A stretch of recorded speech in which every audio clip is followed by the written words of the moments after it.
to start a new chapter in geography, chapter 4, major landforms. You all can open the book on page number 125. Let us start. The various landforms on the earth's surface are formed by the various endogenic forces. Now, what is endogenic forces? I have already taught you in the previous chapter. The forces which generate within the earth. However, exogenic forces, they tend to reduce the elevation of the existing landforms. But there are other forces also, that is exogenic forces. And what do these forces do? Where do they come? They come on the earth's surface. Okay, they originate on the surface of the earth.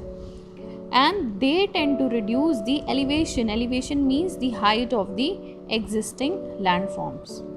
The exogenic forces, they carry out the work in two ways. What are those two ways? First is weathering and second is erosion. Now, what is weathering? Weathering involves disintegration or decomposition of rocks. Means it involves breaking of rocks into small pieces. Now, there are certain factors which are responsible for weathering. What are those? Like heat, cold, frost, action plants, animals and chemical reactions, they help in weathering. This process of weathering doesn't involve the movement of the broken rock material. Means the broken rock material doesn't move, it only breaks from the parent rock. Weathering is generally followed by erosion. Erosion is the same thing which you have studied, soil erosion, and which means a process by which the broken rock material are removed from the place of their origin and they are deposited elsewhere. Means in erosion what happens? The broken part of the rocks, it is displaced. Means it shifts or it moves from the place where it was being formed and it gets deposited somewhere else. Now there are certain agents of erosion also. These broken pieces of rock, they do not move themselves. There are certain agents which are helping them in moving. What are these? First is running water, second is sea waves, third moving ice which is also known as glacier, and the fourth one is wind. The transported materials are deposited at the different places. Thus, the different landforms are created by the agents of erosion and deposition. The next topic is work of a river. When it rains, some of the water seeps underground and some of it evaporates, whereas the rest forms the small streams. What are streams? You can see in the picture. Many small streams, when they join together, they form a river. The place where the river originates is known as source. Underline this, children. Henceforth, the river moves down the slope in a valley. Means once it is originating from the source, what happens to the river? It moves down to the slope. Generally, the river falls into a large water body like a sea, ocean or a lake. The place where the river joins another water body, it is known as mouth, and the area which is drained by the river and its tributaries, what it is known as? It is known as a river basin. A running river water in the river carries out the work in three ways. What are the three ways in which the running water in a river is doing to work? Firstly, it erodes the rock over which it is flowing. Erodes means it takes out the soil particles, okay, and or disintegrates the soil or the rock particles. Next, it transports the eroded material. So whatever material it is eroding from the rocks, that is transported along with the river.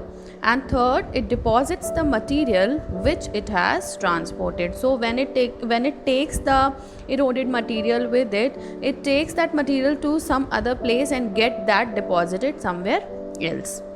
The erosional work of the river results in the widening and deepening of the river valley, and we call such valley as the V-shaped valley. You can see the picture of the V-shaped valley. In the hilly areas, the river, it moves swiftly. Thus, there is more erosion and transportation of the sediments, and practically there is no deposition because there are steep slopes, and so when the water is falling, it is causing more and more erosion, and more sediments are being transported downwards. When the water of the river falls almost vertically, means it falls down vertically through the steep valley side, we call it a waterfall.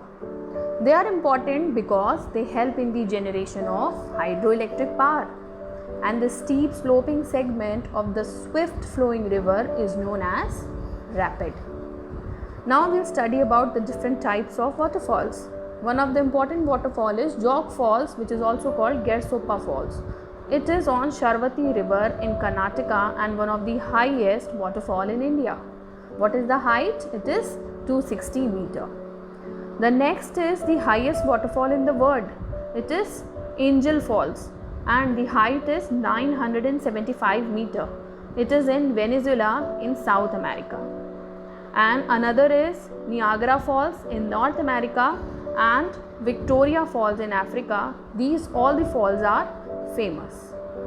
When the river leaves the mountain and enters the plains, the flow is no longer swift. Why? Because when it is flowing on a plain, there is no height. Okay, so it doesn't flows very swiftly. The floor of the river valley widens due to the continuous erosion along the banks, and when it flows continuously, the river valley becomes wide due to the continuous erosion. The river twists and it takes the turns, and it forms many large bends as well as many loops. And what are these loops and bends called? They are known as meanders. You can see how the meanders are formed. When the river erodes, transports and deposits the sediments, these meanders are formed, and along with the meandering, when the river is meandering, these processes are also taking place. The process of erosion, transportation and deposition of the sediments. And due to the continuous erosion and deposition, the meandering loops, they almost become circular. And when they come very close to each other, in due course of the time, the river is able to cut the strip of land between the two loops and takes a straight course. The circular loop which is left behind and which gets cut off from the main channel, it forms a lake. What is it known as? It is known as an oxbow lake. During flood, the river generally overflows its bank because lot of water is there, and at that time the fine alluvial soil is also brought by the river, gets deposited on the valley floor. What this fertile part is called? It is known as floodplain. In the floodplain, the coarse material are deposited along with the bank of the river. Means when in the floodplain, when the river overflows, what gets deposited? The coarse material. Coarse material means the material which the river brings with it, the sediments which it is bringing with it gets deposited along with the bank of the river. Thus, the long ridges of the low heights are formed along the banks, and they are known as the natural leaves.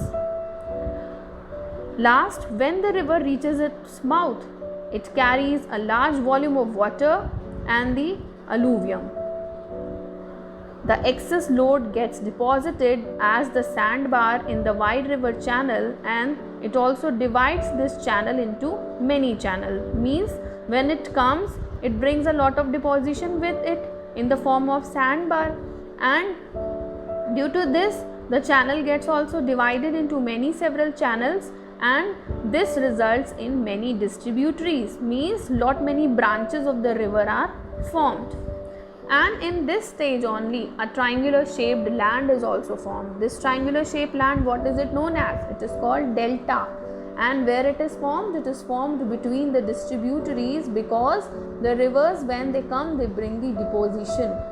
Means they bring the sediments along with them, and they get deposited there. This delta is a Greek letter. It is a triangle which was the first used by a Greek historian, Herodotus. He used it for the triangular depositional land on the mouth of river Nile. Okay. The delta formed by the Ganga river, the Brahmaputra river, they are the largest in the world.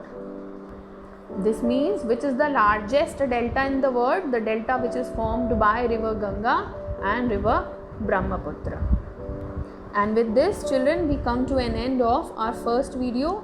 Rest of the topics I'll teach you in the second part. Thank you, children.